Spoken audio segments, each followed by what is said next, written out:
You're listening to Hackers to Founders with Chris Magistrato. Weirdly, at both of those times, sort of in different ways, like I both felt, I was like, I really love building stuff, and I really love, honestly, coding, writing software.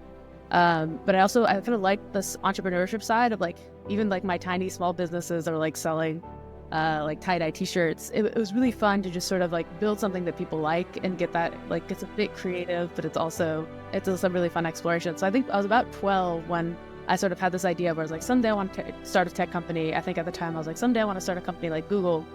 And then, life happens and a bunch of stuff happened in between. This is Hackers to Founders, a podcast about cybersecurity professionals who have reached the pinnacle of their cybersecurity expertise and have ventured into new frontiers, whether it's launching innovative startups or making impactful investments in our industry.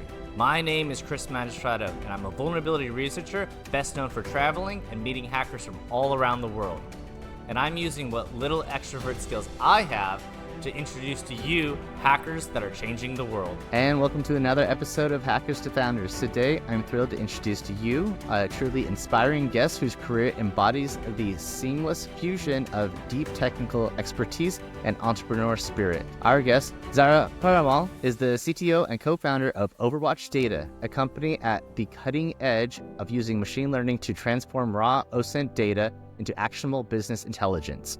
At Overwatch Data, Zara and her team analyze streams for news, social media, and the dark web, and even natural disasters, providing users with critical insights that empower them to make informed decisions in real time. Before launching Overwatch Data, Zara honed her craft as a software engineer in Google's threat analysis group, where she worked on pioneering solutions to safeguard digital infrastructures. Her impressive journey also includes impactful research at MIT CSAILs, contributes at Harvard's Belfer Center on defending digital democracy, and a rich history in software and data analytics. From her early days as an iOS app developer, spans academia and industry, reflecting a deep commitment to innovation in cybersecurity and data science. Whether she's improving malware detection systems or developing new methods for threat analysis, she continually pushes the envelope in tech, making her an ideal guest for our discussion today. Zara, welcome to the show. Thanks, Chris. Super excited to chat today. And don't forget to like, comment, and subscribe to the channel. It really helps. And if you're on Spotify, please give us 5 stars. Thanks. Yeah, great to have you as well. Would love to hear more about, your journey, specifically like starting as far back as, when you were as a child growing up and stuff like that. And like, as you moved and were growing, like, are there any stories or things that led you towards this more entrepreneurial journey or even tech in general? And like, what were your thoughts and thinking about what you wanted to be when you grew up? Yeah, sure. I think that I have so many stories related to this. I think kind of at an early age, so I always liked math and science. And my dad was a software developer. He was in computer science. And so he tried to force, I think, me and my brothers to see, like, if any of us are interested in this. And I really was. I took I think my first HTML class when I was around 11. And I absolutely loved it. I thought it was so fun. You could just build stuff. And so I got really interested in that and ended up taking some more computer science classes and became an early iPhone developer. So I was learning to code right around when the iPhone launched. And so I made some mobile apps. And I think that's actually when I first sort of fell in love with tech and computer science, because I just thought it was so fun. You can just like dream up ideas and you just build them and ship them off to people. And also around that time, that's the first time I sort of got exposed to entrepreneurship in a few, like all sorts of different ways. I think me and my best friend who lived in the neighborhood, we would like go around and we'd make pillows or CDs or tie-dye t-shirts, and we'd start selling them to our neighbors. I started selling the mobile app development business. I would like be a contract app developer. Weirdly, at both of those times, sort of in different ways, like I both felt, I was like, I really love building stuff, and I really love, honestly, coding, writing software. But I kind of like this entrepreneurship side of like, even like my tiny small businesses are like selling like tie-dye t-shirts. It was really fun to just sort of like build something that people like and get that, like, it's a bit creative, but it's also a really fun exploration. So I think I was about 12 when I sort of had this idea where I was like, someday I want to start a tech company. I think at the time I was like, someday I want to start a company like Google. And then, life happens and a bunch of stuff happened in between. Yeah. Beautiful. So you mentioned like contracting for mobile apps. Were you a contractor building out these mobile apps, or you had a group of people that you guys were building applications? Like, what did that look like? Yeah, that's what, honestly, I should have built my own. I built a few for fun, like things like Tetris, but mostly I would find various people who wanted an app built for them. So I think one was around like a storytelling app for like children. And so I would usually build the app for other people, and my business is more on the consulting side of like, well, tell me what you want and I'll build the app. Nice. How did you find clients for those things? Was it like word of mouth and like other people that like, oh, I think I'd like this app, and then you help them build it out, or was it like really like we want to find like some really really great application customers and clients, like pitting marketing? Like what was that? What did it look like for Oh, you? yeah. Oh, it was nothing that serious. Yeah, it was very much word of mouth. I found a few clients to help support there, and I think at first it was I think like I don't know, friends of family who was I told them I was building applications, and they're like, oh, I want one, can I?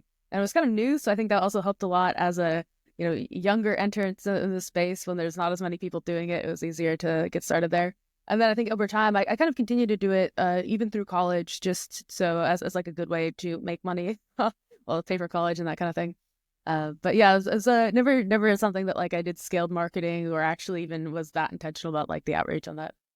Got it. What language were you using to program the apps at the time? Was it Objective C or Swift, or I don't know Yeah, exactly which I one? started with Objective-C and then moved to Swift, and then I seem to have bailed out of that space before things like React Native got fully used. Okay, I got it. Yeah. And I think like Flutter's being used now, and you can like write in that, and like it develops for both Android as well as iOS. I don't know. Yeah, the current state of things, it seems so much better. It's also like so much more beautiful. And that's, I think, one of the things I really liked building these apps, but I also realized I'm not the best at like front end or UX design. So it was, I had a lot of fun building it, but now you see like, I don't know, the modern way of doing it just blows what I was doing away. Yeah.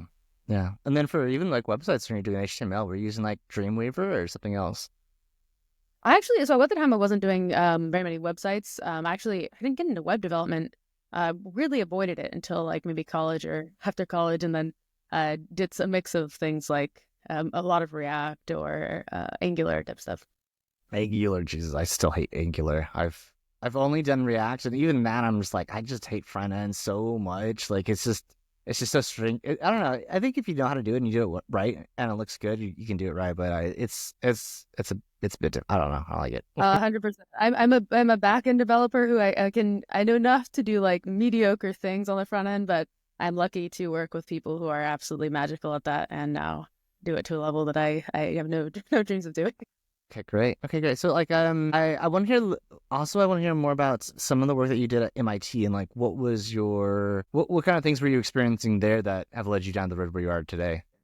Yeah, well, it's funny, like when I look back, and maybe still, like I have a lot of things that I'm interested in, and I get excited about things really quickly. So I think that's one of the things that really stood out about college is I was so excited to go there, and I was like, there's all these things I'm interested in doing, and I did not do well at curation. I just like signed up for everything I could find, and I think I was also trying to figure out like which in this like broad range of tech or computer science or biotech, like what are the things that I actually want to do, and how do you pick something when you can work in so many fields, which I think is kind of the blessing and the curse of working in computer science is like, the applications are really endless. So I started off, I was actually majoring in bioinformatics initially, and did some more lab work, looking at like understanding how genetics impacts the expression of genes, and then I worked in a few other fields. One of them was working in urban gardening. I worked on some projects, like had some internships in big tech, and I think I was really just at the time like just trying to figure out like they call it at MIT, they're like drink from the fire hose and try to figure out like you have all these options. How do you just like see what resonates with you? And I think that's for me like what I found was a few things. I really like buildings, and I'm not the best at research. So like long-term things where you have to like wait a year or a year and a half to see if your idea is going in the right direction. Or even things like lab experiments in biology, where you do the experiment, you set it up, and you have to wait long periods of time to see if you're going on the right track. That I don't love. I love things where you can like test them early. And so I was like maybe not a PhD, maybe more of a startup. But then I think the other like big inflection point for me is I was kind of, I was more in this like mobile app space. Then I did bioinformatics. Then I was like getting more into machine learning. And then my senior spring, I took a cybersecurity class with Ron Rivest, and it just changed my life, where I never thought about that being something I wanted to do or even like could do. Like I always thought it was kind of too hard, and he just made it feel so accessible and was so welcoming, and like it just also was such a fun field of like, you get better and the attackers get better, and so there's always a new problem. And because I have sort of that like I always want the new problem because I get bored easily, I was like, this is incredible. How do I get into this field? And so then I spent my master's and I was able to work with Kalyan and Lids to do like active learning for malware detection, which sort of was the beautiful combination of some of the skills I had with some of the applications that I wanted to work in. And that's sort of how I transitioned. Of like the first transition was just like, I want to go from building like traditional software to finding a way to work in cybersecurity. Got it. Yeah. Okay. So I want to talk about the malware analysis side of stuff. So at the time I was working at, I think around like 2016, 2017, I was working at Georgia Tech's Institute of Information Security and Privacy with some of the researchers that were doing like large scale malware analysis. And they worked with GTIS to like bring in like 800,000 samples a day or something like this, something astronomical. And they would leverage machine learning for some of this, some of the work they were doing. So what kind of some of the research that you were doing around malware at the time? Yeah, it's funny because it's all ancient at this point in time. Yeah, probably now, yeah.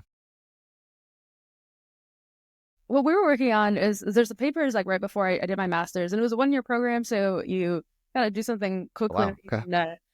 You can land.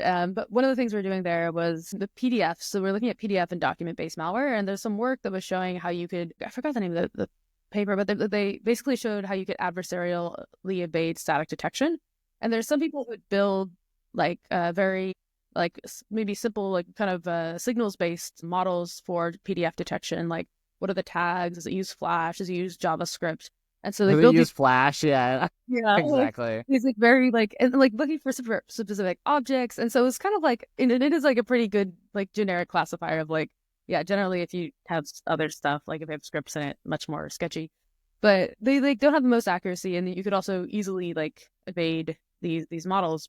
And so we were trying to look at this question of given that you have static analysis, dynamic analysis, and then human analyst.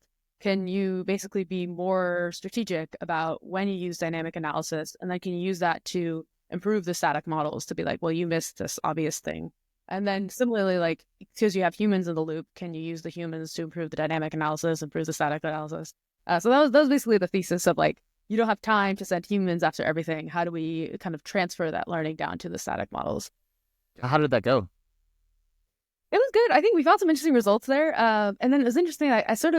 I moved on and kind of later in my career, I worked at Google, and I had this 20% project on some like working kind of in a similar space of like how do we understand Office docs and PDFs. And so it was kind of fun to see like sort of stay along. I still have an interest in PDF and document maldocs and document-based malware. I find it interesting. But yeah, I think it was also, I think, an interesting principle to think about that at that stage. And it sort of impacted how we think about some things at Overwatch of when, like, how do you think about like these resource optimization problems where like there's so many problems in security that, yeah, if you threw infinite resources at it, you could detect something crazy about it. But how do you think about doing that at scale and doing it with finite resources? Yeah, we can jump into Overwatch in a second, but I want to bring up some of the research I'm currently doing with. So I have a presentation with Corellium coming up the little end of this month, and I'm like utilizing their platform for malware research on mobile applications right now, and like I think it was like last like 3 months ago. Now the malware authors are like corrupting the headers for the APKs themselves. So like when you open up Nginx to reverse engineer, it says like, oh, can't do this. It's corrupted. But then if you throw it in like Corellium immediately, it'll run and it's fine. So I'm like writing some script. I'm like, I know we can just like, you can throw this in and it'll fix the corrupted part. It's like, so I'm trying to like write that out so I can present on it just to have a clear thing. But it's very interesting, like that they're creating, like some threat actors will create specific types of tools to like slow down analysis. Like, Yeah. I don't know. I think it's interesting, but I always like the back and forth, just as you're expressing. Yeah. I'm like definitely want to see your presentation. Let me know when it's published because I think it's a super interesting part of this. Like you're seeing like, the anti-detect get slightly smarter of like for web pages that are like, oh yeah, this is obviously a security researcher like trying to like bot all of these pages and see if they're phishing. But I think that's a really fun game where like the tools get slightly better for both. Where you're like, well, now it's easier to have some like smarter code unpacking, like simplification, but it's also easier to obfuscate. So I find that. Yes, it's the first time I'm like on the other, like it's the first time I'm looking at it from like, okay, that the malware authors did this to slow it down, and I'm just like, this can't take, like in my head, I'm like, this can't take that long to like write a script to like bypass, like get around their thing or whatever, right? So like I'm just trying to write it and then I'll just share it with everybody. All right, so they did this, but I did this. So whatever the case is, there was on Reddit, there's for like some of the large like subreddits and stuff where they have a lot of people posting images, they'll implement like a bot or two to take the image, and then what they'll do is they'll like if someone uploads an image, they'll take it, they'll hash the MD5 of it, and then check to see in their little local database to see if this image has been uploaded before, because they don't want duplicates on their subreddit, and they'll remove it. So I found the bot that they utilized. It's called like Magic Eye or something like this. It's like it's open source. It's on GitHub. So I went on there.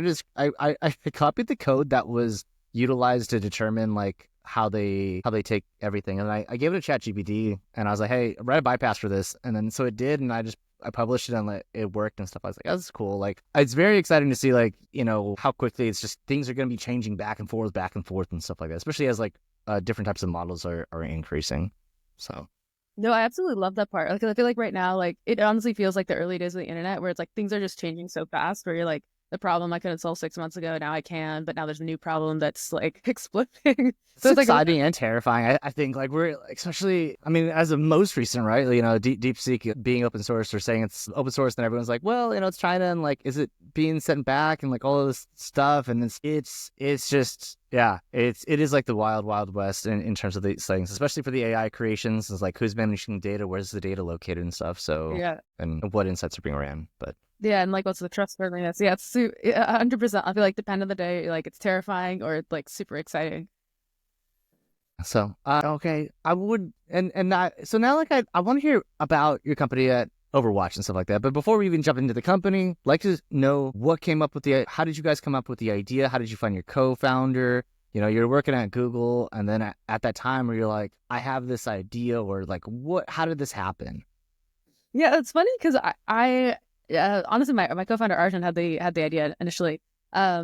It's interesting because I was something where I was like, I always wanted to go into startups, and I think I even originally I set out to like work at Google, and I was like, I'm just gonna work there for like a year or two, and then I'm gonna go work in startups. And then I found an amazing team, and it was like one of those things where I was like, this is so good, it's such an impactful mission what we're working on, and I just loved it. And so I honestly sort of stayed longer than I intended to, but I always like I said, like since I was a kid, I wanted to start a startup, and I think I tried some different, like I worked on a kind of a startup project in college, and I worked on a couple different things, and I'd realized like some attributes of like what I was looking for in a startup, but I hadn't had that like magical idea where I was like, oh, this is the thing I should solve with the people I should solve it with. And so I was sort of thinking about, like, I think some of the things that are important for me is like, I think the mission really matters. I think like for me, I work really hard and I'm really all in when I like really care about what I'm doing. But if it's something that I don't particularly care about, I really struggle to be all in. And I think it's something I learned on like the experience with the startup in college, is that it is like a lot of, it's just like nights and weekends, and you have to really be all in on the problem, or you're going to be like hating your life. So I was sort of thinking about these things, and I think that was sort of like one track of mine where I was like, I got to find some ideas. And a friend had told me, like, start writing down the problems you see in the world, write down problems every day to think of things to fix.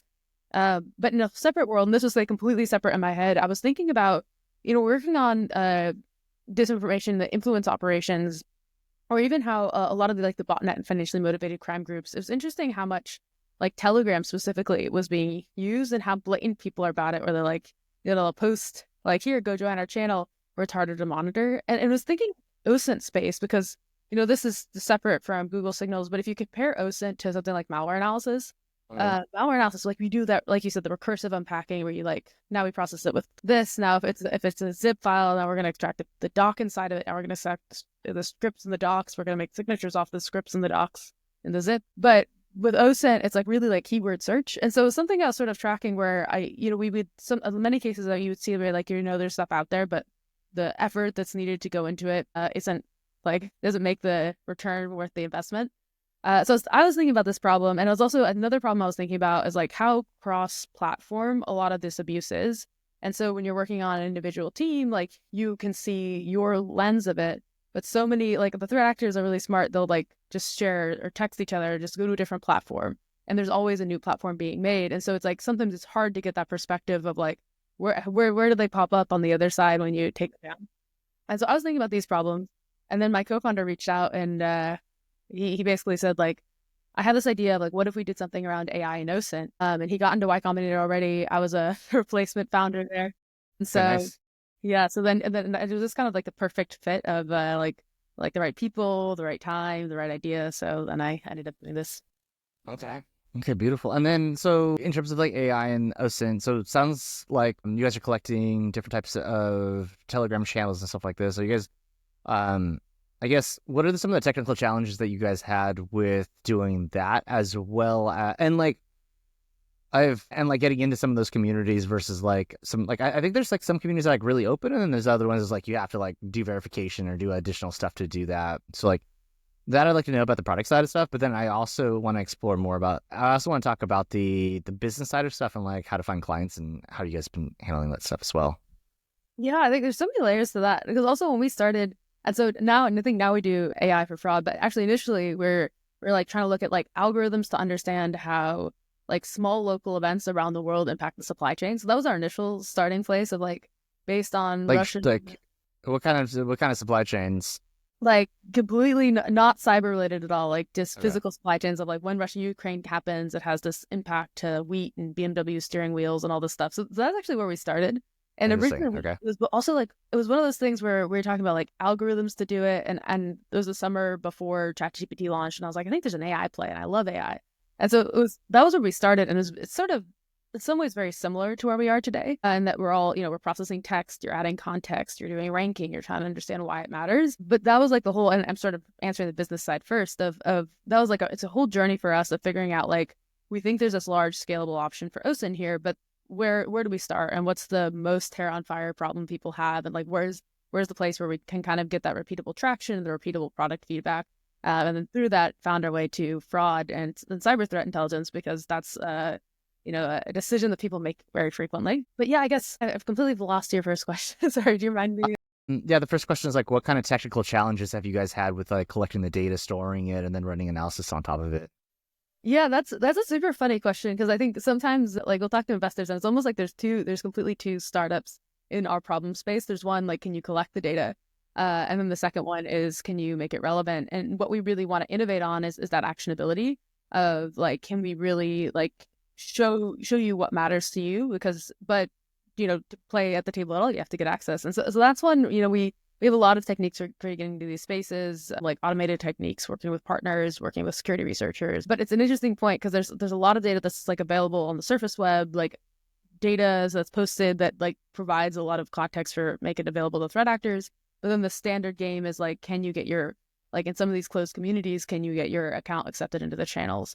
Which is the trickier part, to just enter the space so then you can exfiltrate all the data. Yeah. Yeah, definitely. And then, yeah, that's super interesting, because I know, like, it's my understanding that a lot of the, like, not a lot, but some of the communities are very like, yeah, there has to be some level of verification, or you have to do something to be able to get in, all of these little types of things and stuff. So, okay. And then, so let's say like someone goes to your website and they're like, okay, great, I want to know more about Overwatch and if their solution works for me.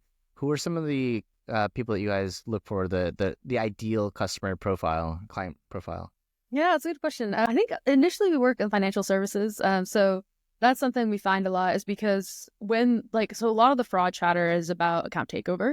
It's just various ways of like, can I brute force this account? Can I find a credential leak? Can I take over the account? And I think why it matters more in financial services is because there's money in the account. So and like there's also some other e-commerce plays, like other platforms that are a little bit similar, but that's one of the places that there's such a high volume, and it has real impact to both, you're literally losing money, but also that there's the brand and reputational risk there. And so that's I think where we started is looking at, it's almost like the inverse of the threat intel problem I used to work on, where this is like super high volume, and like it's not always the most sophisticated techniques. It's a lot of like things like you can take nail polish remover and clean off a check, and then if there's a glitch you can deposit it and you withdraw money before anyone catches on.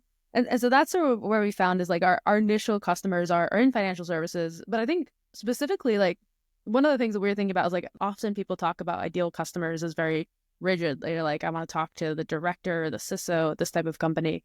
But another thing we found is that people who are especially like, either they're finding that like kind of these out of the box solutions aren't working for them. So people who want something that's a little bit more custom, whether it's like I want certain data extracted, or I want it to report it to me in a different way, or I want to integrate it into my systems. That's something that I think is a lot easier for us to offer now versus some of the incumbents who built like 10 years ago. And so that's something that we also sort of look for, is people who either have like unique asks or a unique vision for how they're building their team. And that's usually been a good fit for us.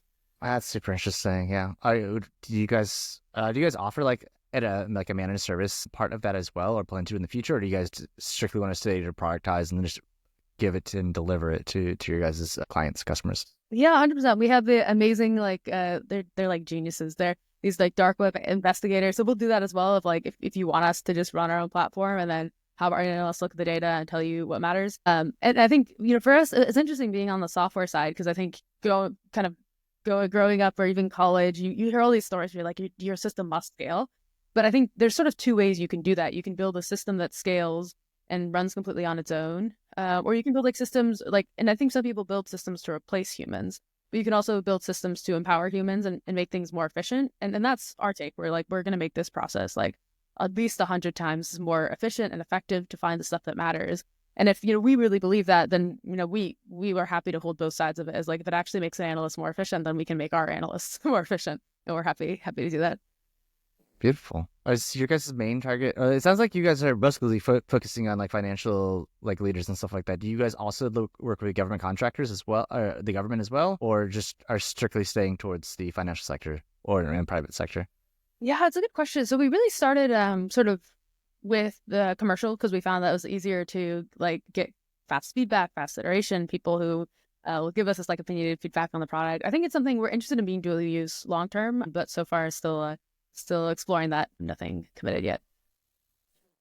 Do you guys like also like monitor like breaches? Because you guys were talking about different types of like accounts that are like reused and stuff like that. So you guys like monitoring breaches and like the X of those breaches and like who's doing what with those? Yeah, exactly. Yeah, that's a really fun one. And it's actually, again, I'm gonna just like go into my spiels on digital agents, but I think it's one of those places where like, so there's some breaches, they're like, this is a breach of my company, and you're like, okay, that's bad. But then you have like multiple questions about that. Like, first of all, like, can you trust it? Because so much of what's posted on these forums is like scam the scammer, or like make people are overstating. Yeah. So it's always like it's like, oh, you can't just make decisions based on what you read on the internet or dark web, take your pick.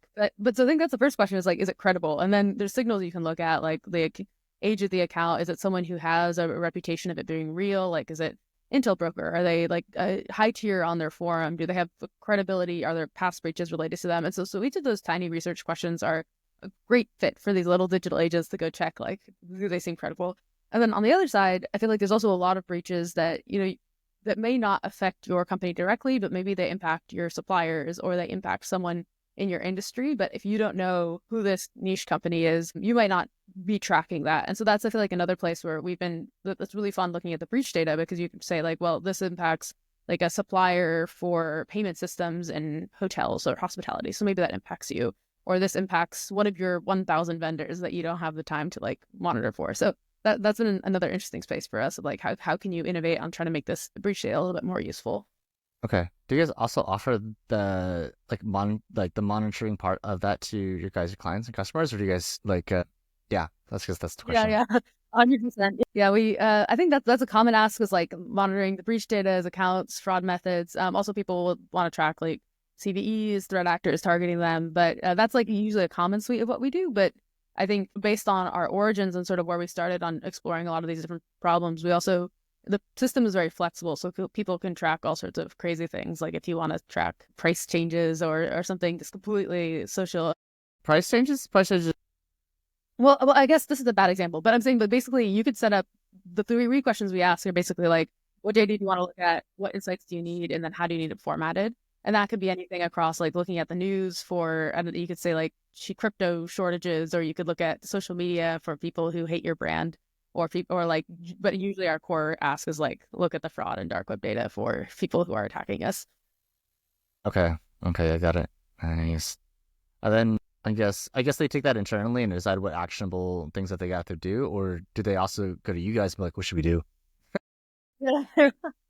I think it's a mix. I feel like it's usually honestly like a back and forth of like, what are the options you can do about it. I think a lot of the teams we work with are they're almost like, they're at this point like getting pretty familiar with this type of data, where they're like, this is If it's something we can either action on and take down, or so sometimes I think with the new tools, that's almost like a mutual brainstorming where like there's this new fraud tool out there, like how do we build something that we can action on? And so that's something where we'll get a little bit more actively involved. But then often I think there's a different categories of like a lot of people will maybe they want to ban specific accounts, but other people, you might try to take the methodology and you try to say like, can we take this new method that we're seeing or indicators of that new method and then use that to like take down a larger like fraud or crime network.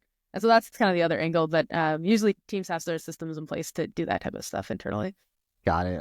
I want to ask more questions about that, but I don't think it's appropriate. I don't think you guys can share much about that, but that's super interesting. For the investigators that are looking at these different types of things, like what are some of the what's the day-to-day job for them? It's just like, hey, here's the target of information or things that we want to collect on, like write some bots to be able to collect on it, or like just sit there and monitor, like enter into the community, like talk to people and stuff like that, and then make your way in. And then once you're like, as you're going through in that community, then like, post some questions about other types of things. Like how deep does it go? Yeah, it's honestly all of the above. They're so magical. So there's the first point of like, to your point, like the basics of like, are we in the right data? Like, are we in the right communities? Are we looking everywhere? Should we be looking? Is like the base level of like, because there's kind of the machines and the humans, and like, is the robots, are they collecting the right data? But usually I think some of the more interesting is, so there's sometimes like you look, I feel like they do a mix of like looking for like known knowns and like unknown unknowns, where there's like a standard thing of like what's happening related to our customers, what's happening in these super high value groups. Some certain groups are like associated with hype cycles, so if you can track what they're up to, you might be like saying, okay, like there's a new trend that's coming. And that's sort of like, there's some that's repeatable. And then there's also, I think, a part that like really to me really feels like art, where they just look, and it's because they're so familiar with the chatter and the data, they might see like this new trend and be like, this weird signal is trending. We've never seen it before. And of course, like our robot digital agents aren't like trained to look for that yet, but they can say like, this is something interesting we need to look into. And then they'll also, to what you said, like can do the more engagement stuff of like someone selling some new tool, like what are they selling? Ask them some questions. What are they? Hey, can I get a demo of it? Can I test it out kind of thing? Yeah, and reverse engineer or something. Exactly. Yeah, I'm obviously YouTube and stuff like that. There's been, I don't know if you've like been seeing any documentaries about letting like the threat actors and doing stuff on the darknet, but the documentaries on these are getting really, really good, where it's like, okay, it was this person, and then how do they get into it? And then they'll follow their like, I say career path, but these kids are like 14, 15, then sim swapping and doing other stuff to their buying like hacked accounts and then draining crypto wallets and stuff like that. But the methodology and the things that they follow is like it's unique and interesting. But those are specifically the threat actors that are like doing this stuff. But then the ones that are like creating the platforms to help facilitate the stuff, that's always, I would say, it's very unique, because it's like, when you're trying to look to, if you're trying to look to see like how like okay, we're like these three websites are going to go down, like what's next? Like I think like this last week or like the week before, like Node went down, like there's literally like a massive like takedowns of recent. So it's like, what's going to happen next? And like what always happens is like there's just a flood to the existing ones, or the people that were like in the same circles, like at least knowing the admins and stuff like that, once they like talk like, okay, dude's been arrested, like then they create, those are the ones that create the next ones or whatever, and try to learn from the other stuff. So it's super, it is very interesting of an investigation and stuff like that, and how you guys look at it in terms of like, oh, go ahead.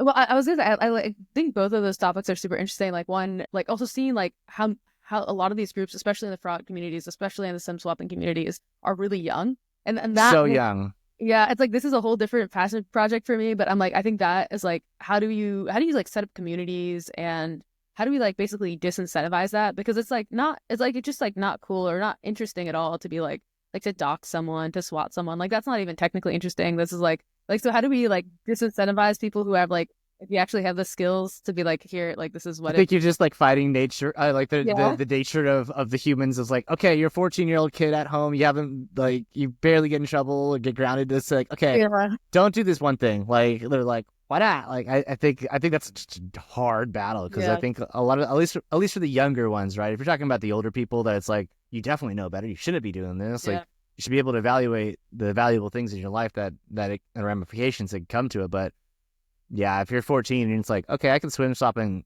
this guy's talking Yeah. shit to me online, and I'll just remove his account. Like, haha, like, I don't know. Well, and the other angle I was thinking about, like to your point, is like also the communities. It's crazy to see like how these like the fraud communities and the fraud businesses run, because now there's so many. There's like all the layers of fraud as a service, and I guess we're talking about entrepreneurship, but like some of they're like so good that like they have their marketing done, they have their customer success done, they have their friends that vouch for them, and it's crazy how like also like how many how good also they are at like being welcoming and to new members of their communities. So it's really interesting. Right? Welcoming. Yeah, you're right. Yeah.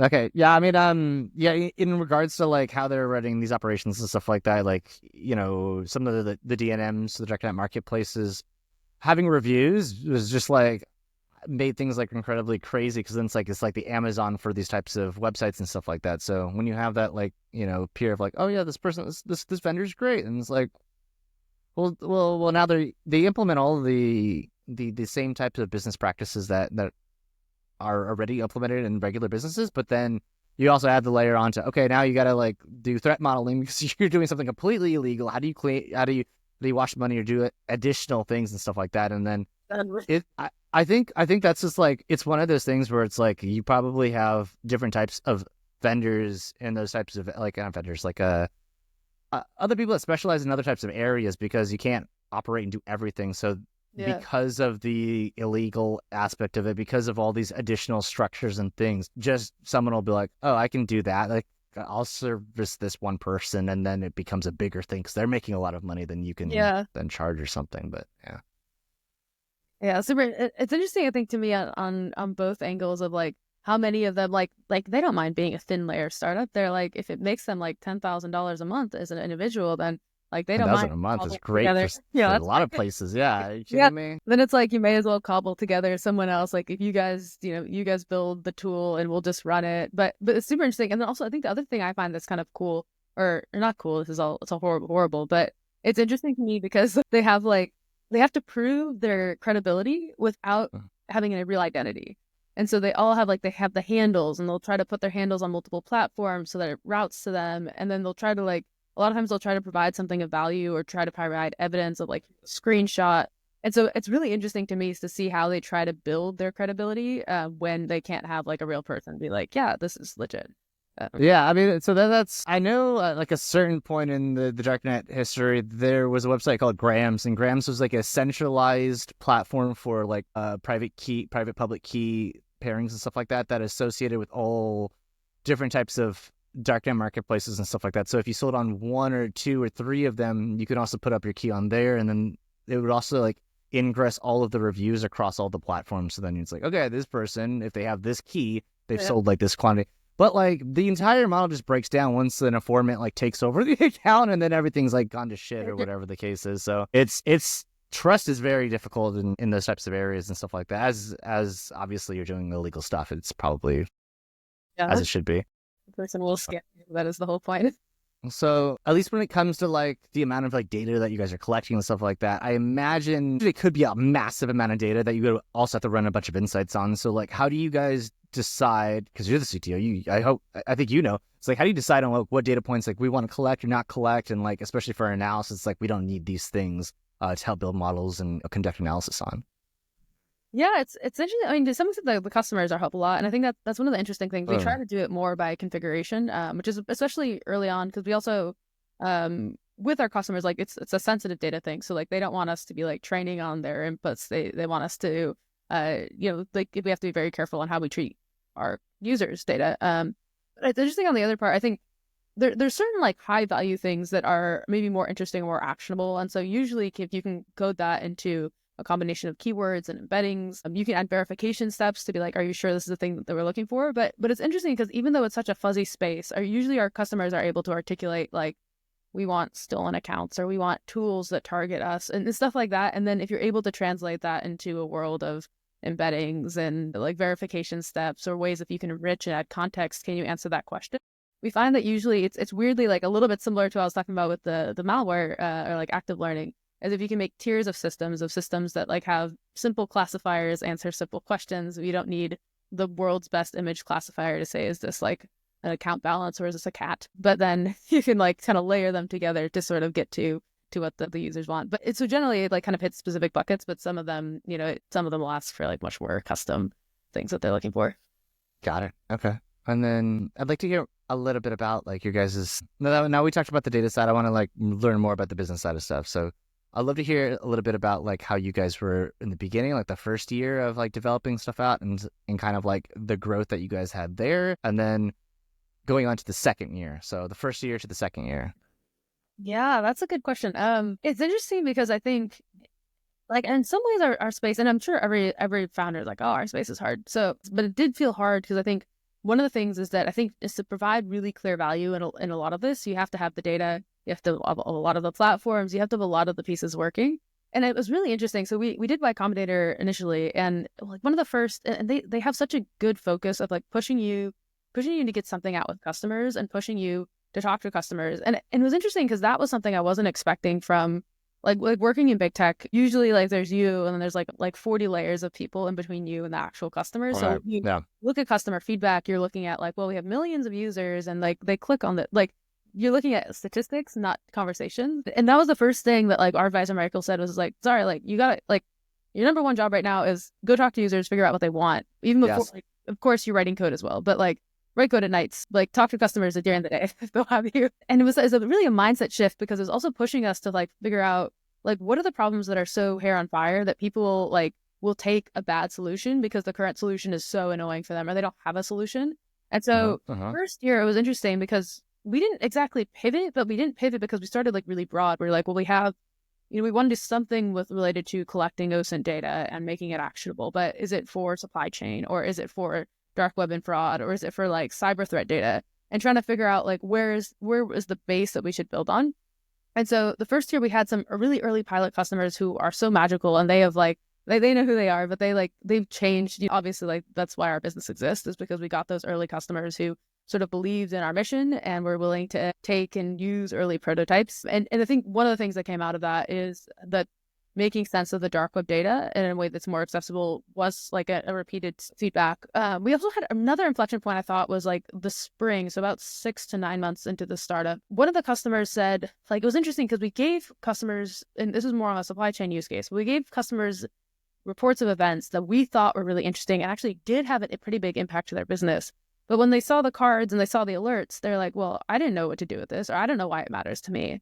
And that was so impactful to us because it was like if you send the person the alert, it's like anything else in communication. If you don't communicate why this matters, it's your fault. And that emphasis on context, I think, was another really big inflection point for us of like, it's important for us to not only get them the right data and fix the ranking problem, but we have to be able to articulate why this matters or what you could do about it. And so that was another big like kind of inflection. And then, after that, moving into year 2, we really were just doubling down on fraud. I'm starting fraud and cyber intelligence of like, what can we do on these 2 spaces? And then the second year is where we started to get like some more repeatable asks about the different features people want to. And so it's starting to get more into like people want the same thing over and over again. And now it's a repeatable sale. Nice. Yeah, that makes a lot of sense. I took the Y Combinator startup class, and it was basically saying like before you build anything, like you got to talk to customers and make sure there's a need or a place for your product, because they said like the death of a lot of startups is they'll build the product and they're like, everybody wants this, why wouldn't they want this? Or what they'll do is they'll take a piece of technology that's new and they're like, oh, this new thing, oh, AI, great. Yeah. Now I'll just make this because somebody, obviously this is a problem. Instead of like talking to people who's like, hey, is this a problem? Would you pay for it? Everything else. 100%. So they'll spend like months on development and then not actually have anything. So it's really, really interesting that you say that as going from big tech, because like you can easily take for granted, like we already have everyone already wants our stuff. So we get a massive feedback versus like, hey, we want this free thing. People are like, no. It's like, but I'm giving it free. Why don't you want it, kind of thing? And you have to work with them to be able to say like, what are you interested in? What can we solve and stuff like that? And is that something that you'd want to fix, kind of thing? Yeah. Which I think is so interesting for me as well. Because I think it was like an adjustment, because you're just not, like, as a technical person, you're used to thinking about like, what's the new innovative stuff we can do? How do we build it really well? How do we build it to scale?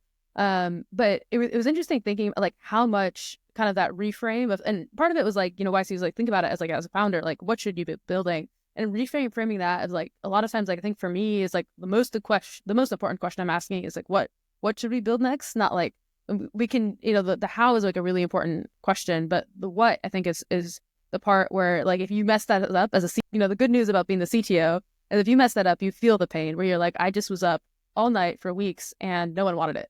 And so you like have that direct feedback loop of like thinking about like how do you do the sales and the marketing, the product roadmap. It's so core to not only your business but like also your life. So yeah. You want to develop something. It's like, okay, nobody wanted this, so you have to like double down and be like, are you sure you want this? Like, if we build out this feature, like, are you interested? Are you gonna pay if we build this out? This is like 3 months down the road. Like, it's gonna take some time away from other things, right? So and learning to ask the questions, because that's the other thing that it's kind of been a journey for me of like trying to figure out like how do you use it? What are your current solutions today? Is this something that you do every week or once a month? And trying to like ask the questions in a better way, because I think that's the other problem I had initially was like, if you ask people if they want it, usually if it's like, if we build this, would you want it? The answer will be yes. Because either they don't want to tell you no, they're trying to be nice, or they're like, oh yeah, features are good. But trying to get to like, out of all of the things, like what is the biggest thing that's keeping you up at night or like making them like a really pain point for them? So that's been like the other part of the journey. But it's also weird because like, I feel like I went through this whole journey, like, oh yeah, like prioritization is really important, or curation, or, that type of thing. But I think about like the software engineering ladder at Google, and like one of the senior things was always like, can you prioritize work? Can you focus on the right projects? So it was kind of funny where I felt like went a bit full circle on that.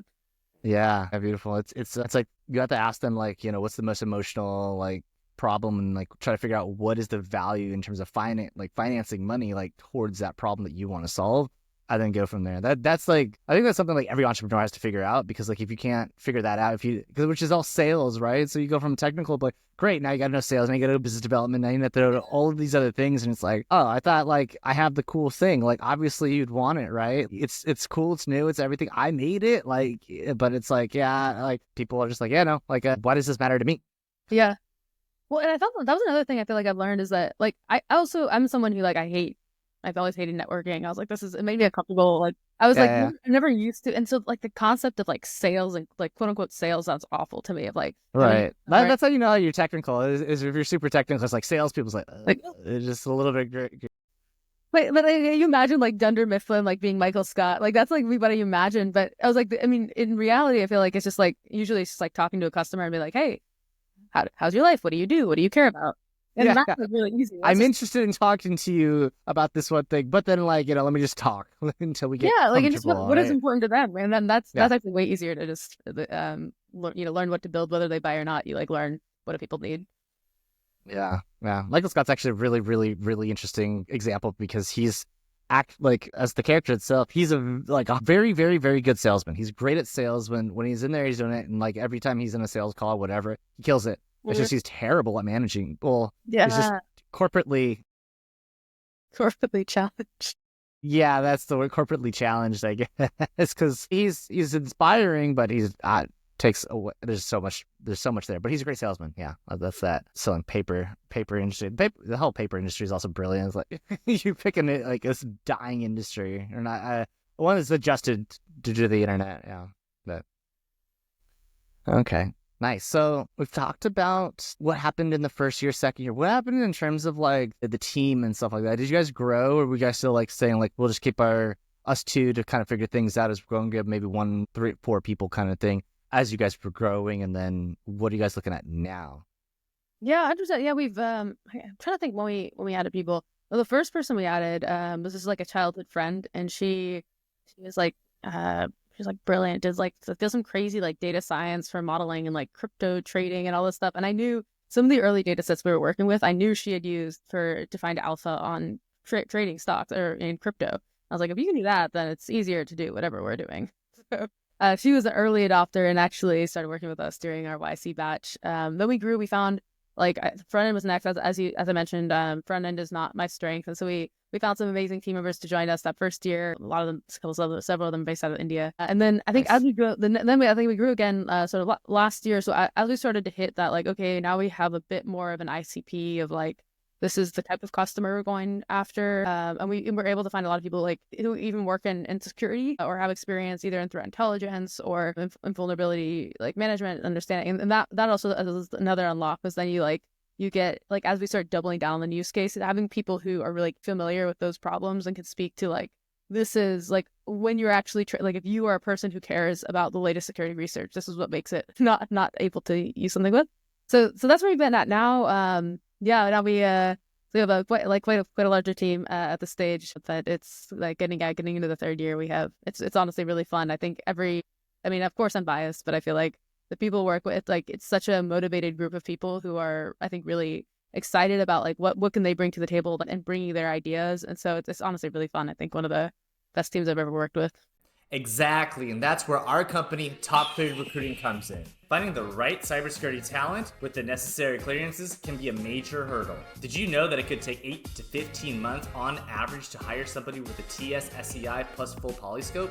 At Top Cleared Recruiting, we have a network of 1.3 million cleared professionals, ranging from C&O developers, reverse engineers, and data scientists. Whether you're working on offensive operations or data analysis, we connect you with the elite talent you need fast. Visit topclearedrecruiting.com and let us help you to find the perfect candidate, already cleared and ready to go. Beautiful. And then as you guys are with YC, have you guys received funding, or are you guys bootstrapping the entire thing? Yeah, so we raised a round after YC, and we actually can't announce it, but maybe there's another round on Okay, yeah, excellent. Questions on that. How big is your guys' team currently? And then if there were another round to happen, like how big is the team that you guys are planning to grow out? Yeah, these are good questions. Honestly, we're still trying to figure some of this out, so maybe we won't commit to that, because I think it really depends a lot of like how the next phase of growth goes. I think now we're about somewhere around 10-ish. I'm bad at counting, but something around that. But I think that's, as we grow, I think it depends on a couple things of like, first of all, it's been shocking how much AI has scaled our productivity. And so it's weird on some of that of like for me as a developer with all the new tools, I write stuff about 10 times faster than I did 2 years ago, which I think is really interesting. So in some ways, like, we're getting like a lot more like output from people than we expected. But I also think, probably like somewhere like close to 15 is coming next. But I think it's another question of we're trying to figure out like what are the next directions we like, kind of what do we need next. So we're sort of reassessing until we see that. Yeah, that's super interesting. I guess like with the the decrease of like development time, inversely, it should also be like the decrease of like understanding the problem of the customers and who's interested and stuff like that, like, should go down too. And you should picking up more information so that way the company goes in the same growth projection, I would imagine. Yeah, well, and also interesting because I think there is something. I suspect we will keep growing, but there's something that's like really nice about the stage is like you hear the problem of the customer, and because they're so like, it's a small team, so there's not that much coordination that you need to do. You just sort of like, it's able to be really nimble. And so I think that's something where I think we're starting to get to the next stage where like maybe we'll start like it's worth like kind of building out some like broader systems, or if we start building out like completely separate sections of the product that might need like a whole new set of people. But that's what we're sort of thinking about at the stage. Nice. How much like data do you guys like have collected? Like, are you guys like terabytes, petabytes, or even more than that? Yeah, so we're I guess like sort of a middle, like, I don't know, big terms of big data, some medium data. We just somewhere in the millions of records a day, but we have access to a lot more. So we have like larger data. Like, we don't process all them all because we only find there's a small amount of millions of records that we think are the most interesting. So that's sort of more or less what we crunch, and then we try to we do a lot to try to at different stages like whittle that down into what are the ones that are actionable, because that's some things that we see for different customers. Like, if you looked at all of the news or all of even the keyword hits on the deep and dark web would be relevant to them, you're getting into like 50 to hundreds of thousands of alerts a day, and people have to review that. So a lot of the art that we're trying to work on is how do you get that to like, here's the top, if you have an hour to review and it'll take you 15 minutes to review every alert, how do we give you the top 5 and try to get them with the context that you can action on them? Or how do we get them integrated with your system so that it's just automatically actioned on if it's high confidence? So that's some of the stuff we're working on there. Got it. Is this still like a somewhat of a manual process where it's like, okay, we got this many, and then the analyst or someone else has to go in and be like, okay, this guy's crap full of shit. This other one's like very important. We need to like rank them higher, and then the system has to like potentially learn on that, or is it like pretty, or it's smoothing out as you guys are continuing? Yeah, I think it's actually definitely smoothing out. I think a lot of this, and just like, because today's models are so much more powerful, so a lot of these like fuzzy concepts, if you have models that now understand fraud jargon, like you're able to make a lot of these decisions more automated. We do have our analysts like look through in case there's something crazy that we missed, or some like, something that we weren't thinking about, or maybe something like we do kind of do a mix of both to like have them be the final check to be like, did the robots do anything completely idiotic this week. But I think it's honestly shocking how well some of like if you think about like even building a ranking or an understanding model, like 5 years ago, you'd have to collect all this data, do the embeddings, train, and now it's like you can get with some like simple configuration on some base models that we have. It works pretty well. Nice. So are you guys developing your own NLM, or you guys are using base models of other ones that are like easily to integrate, or like building on top of them even? Yeah, well, it's funny actually because we kind of consider ourselves equal opportunists. We don't like train our own foundation models. That would be too much work. But we do like a lot of like fine tuning. We build a lot of agents, so that's actually one of the things that we're really into is we sort of built a lot of our systems so that you can swap things out because our hypothesis is that the world is continuing to change as fast. So it's really bad to be locked into like if you're just locked into this week's lowly DeepSeek model, then next month you're going to be like archaic. And so one of the things we really try to do is make it very modular, so it's very easy to swap in and out. And then with that, we'll use a mix of like various fine-tuned models, or a lot of times even like doing more agentic approaches of things that have access to tools and then they can like respond. Like that also is one of the things that's like pretty core to our business. Very cool. Very cool. What's on your guys' development path for the next, I guess, for this year? So we're in Q1 now, so for 2025. Yeah. I think it's interesting. I think we want to dig a little bit more into enforcement. So like one of the things we're thinking about is a lot of times in threat intel, you give people bad news and then it's kind of their problem to deal with it. We're like, okay, now we have to translate it. Thanks for paying us. Here's unfortunately this news. Bad. So I think that's one thing we're trying to get ahead of is like, where can we just like help them action, especially when like because I think a lot of our customers have like they're pretty like ready to go. They're like they know what they want to do next, and so whether that's integrations or extracting the indicators that you need, like that's one theme. Another thing we're thinking of is there's some crazy ideas. I won't pre-launch one of Ryan's projects, but we have some we have a lot of ideas about CVEs and vulnerabilities. We're a little bit torn here because I think honestly it's like messaging apps where we have like 1,000 ways of 10 messaging apps. And so of course the new idea is like, let's build the N+1 messaging app.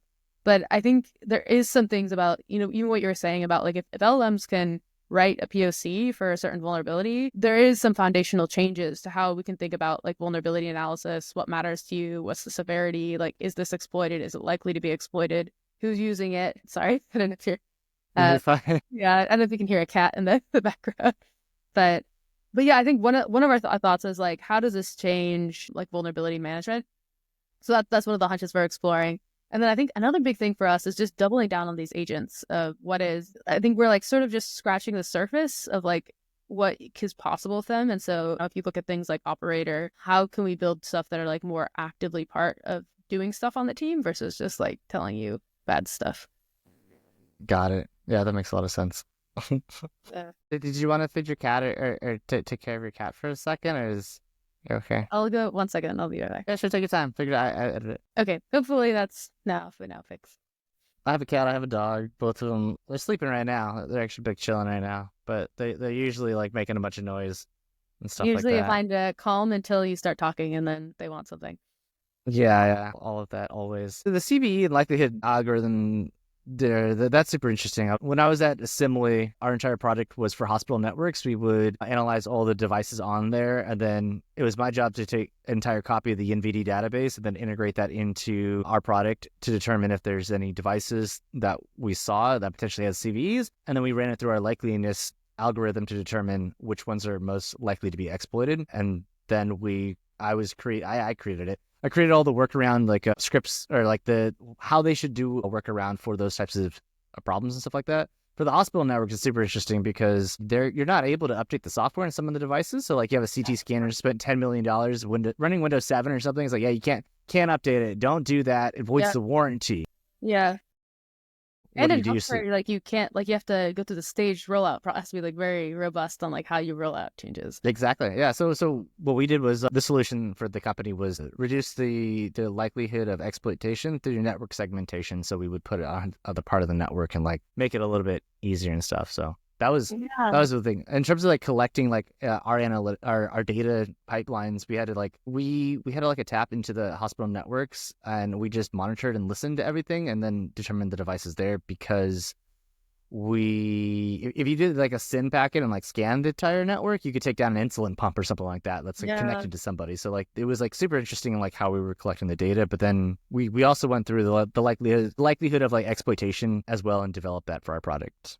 Yeah, that's super. I think it's a super interesting point because I think that's something that I feel like a lot of times, like there's a lot of problems in cybersecurity where you're like, oh, if there's a vulnerability, just patch it.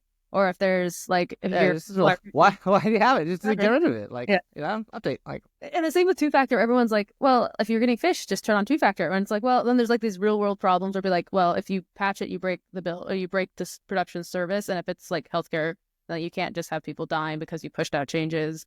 And then even for like two-factor, it's like a lot of users don't want to. And so it's like kind of tricky on how to people can you like actually force. And so then I think it gets into all these interesting problems of like, okay, given that we know we can't do the perfect solution, how do you optimize? How do you like stay on top of and move fast? So if there's some like breaking thing, you know, build productions appropriately. But I think that's honestly one of my, I think a fun part of this field is there's no perfect solution. So you can throw that out the window and then go. No, there's never a perfect solution. And then whatever solution you have that you think is perfect, you got one other person saying like, we can't do that because of this. And it's like, it could be like, yeah, that's kind of valid. It's like, that's not valid at all. But now I guess that's a decision. But it's funny you mentioned the multi-factor one. There was a company I was working at, and then there was an incident that had happened. I responded to it. I was like, this is definitely not good. We need to contact Microsoft support. We need to like continue with this.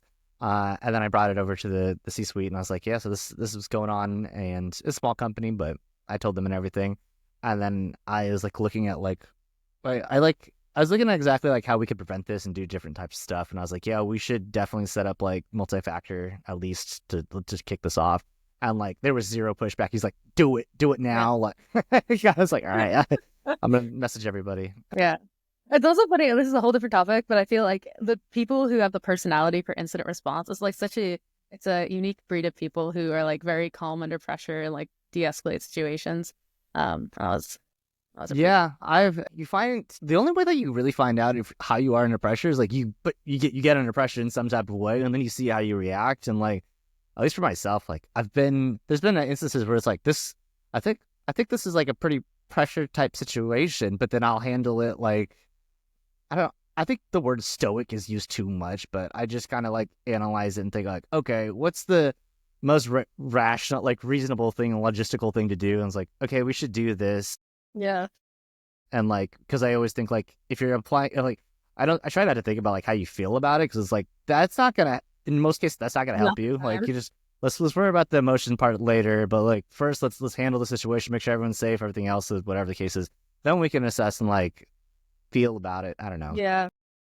I had a coworker who I like loved working with. He was so smart. But one of the things he was saying is like, he's actually like, for him, he's like, it's easier during an incident because your priorities are clear. You're like, all I do is, you know, I'm like focused on one thing, like don't make it worse, like stop the bleeding, mitigate, like, and it's interesting. And I was like, that's a really good perspective. And I think actually, like, since he said that, I was like, yeah, I think I kind of relate. It's like when there's a complete disaster or like a complete opportunity, it's almost easier than when you're like in this in between of like doing, you know, some of these things and some of that thing. And yeah, especially like going back to the sales side of stuff. It's like, hey, you guys interested? It's like, yeah, maybe. And it's like, do I message them now? Do I wait like 10 minutes? Like, what do I do? Like, it's so like questionable where it's like, there's no clear process. Like, okay, here, wait 3 days, then do this. Where it's like, it's kind of like mapped out where it's like, if something's like immediate, it's like, okay, like hopefully you guys have policies or some type of thing to go through, or you're just I've played it in your mind to be like, if this happens, I'm doing, you know, zombies or whatever the case is, like, I'm going to do these things kind of thing. Well, and it's interesting. I saw some video, I think it was Jeff Bezos, who was saying that like he felt like a lot of stress is about the feeling of like you should be doing something but you're not.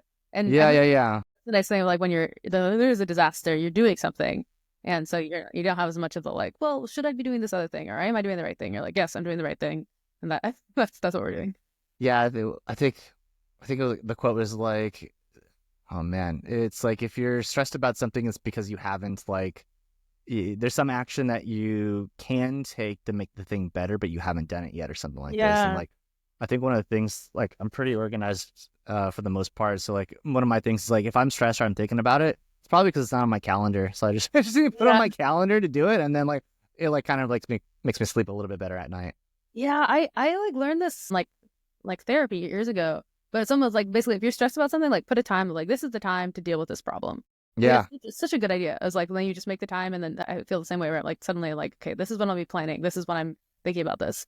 This is, and we're transcending outside of business and technology, and this is now going to relationship advice. This is also terrific relationship advice as well, because if you're just like, but you could be at anywhere, but like maybe it's not the best time to talk about or how to handle the issue. And if you can logically say like, okay, let's just take a pause, remove emotions, like let's discuss this at this time because I think it'll be better. And as long as the other person's like on board with it, then you're gonna have a great time. If they're not on board with it, this could be just not a really good indicator in like long-term stuff, because it's like you have to be on the board to be like, okay, let's talk about this at another time or in this area, so that way we can like process it and bring resources to it, because sometimes that is not as critical as it needs to be, like urgent versus important kind of thing.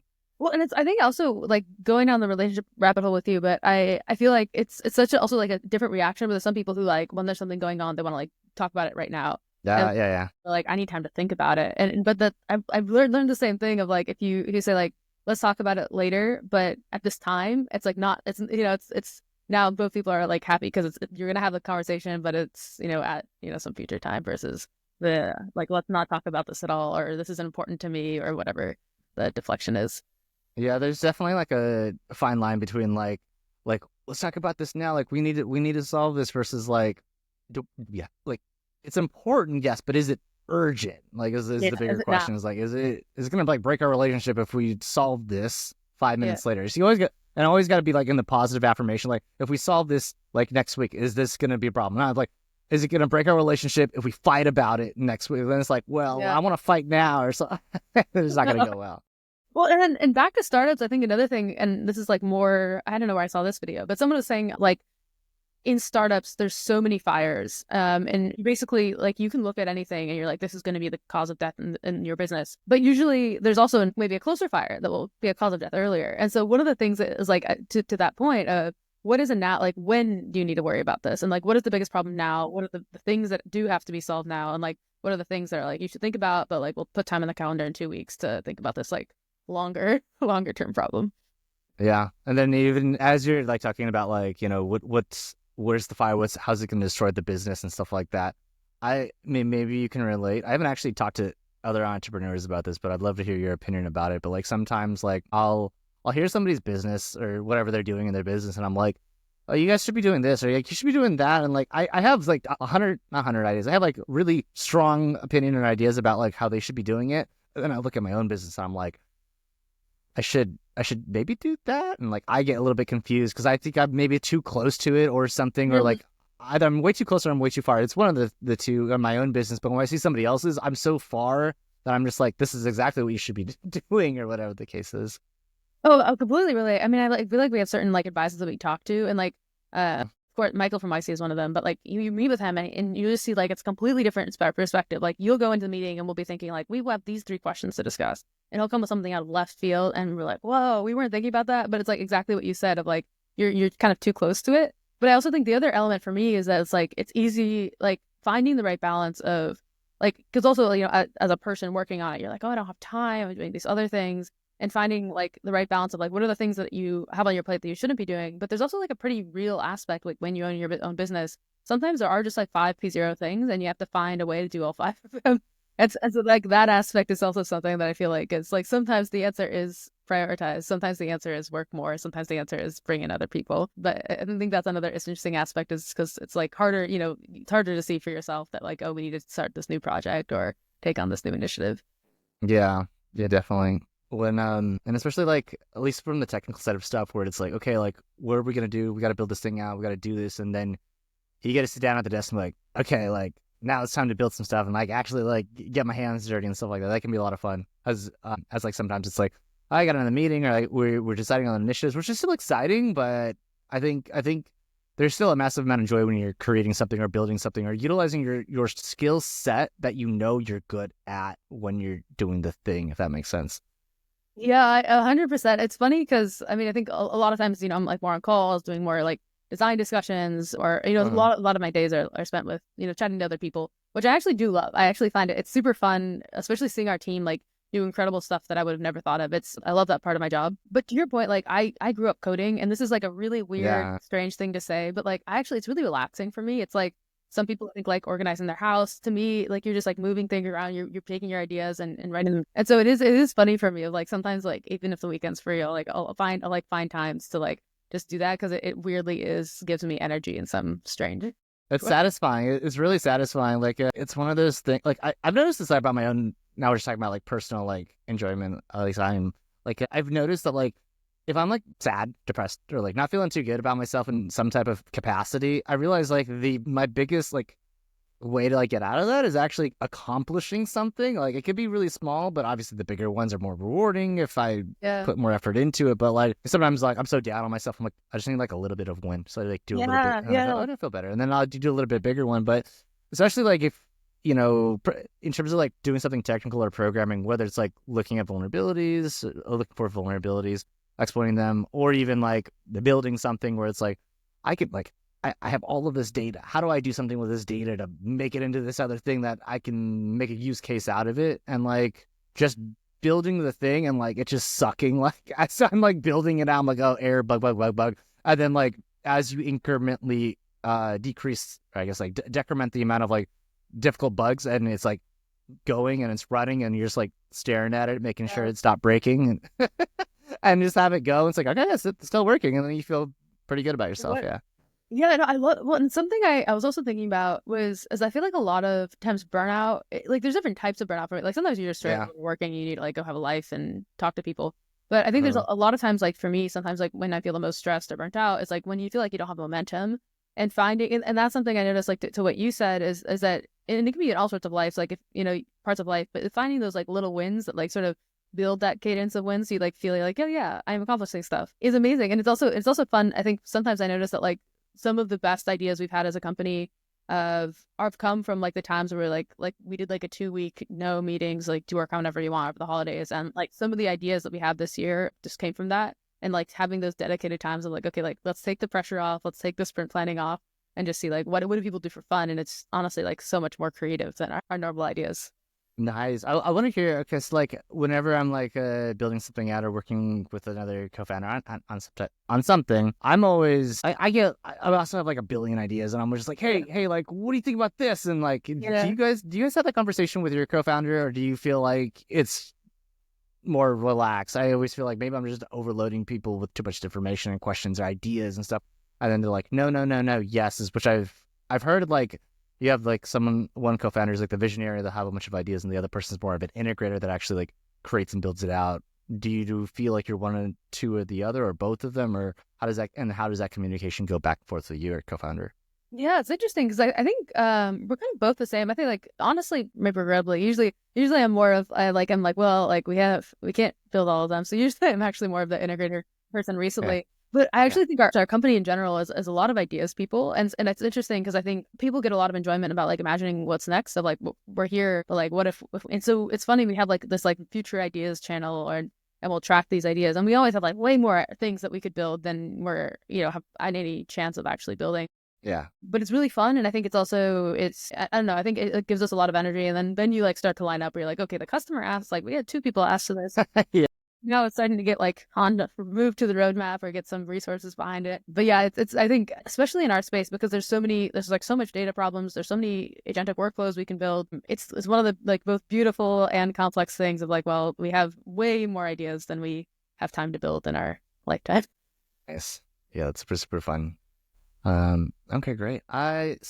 I think wrapping up, I kind of want to know a little bit more about where you guys are headed now, and what's the future look like for you guys. And yeah, it's a good point. I think it's a really exciting year for us because I think we're launching a lot of these initiatives around tracking like IOCs, tracking threat actors, and like moving more into that vulnerability space. So I think that's one of the things that we're really excited about is like that's just a job. There's a lot of volume, and so how do we kind of innovate there? So I think that's one of the things we're really excited about. I also think, the other big thing that we're thinking about this year is about these enforcement tools of like, what does the future of like fraud agents look like? Both if you think about things like more on the red teaming side, can you imagine people like trying out like some of the tactics that they're sharing?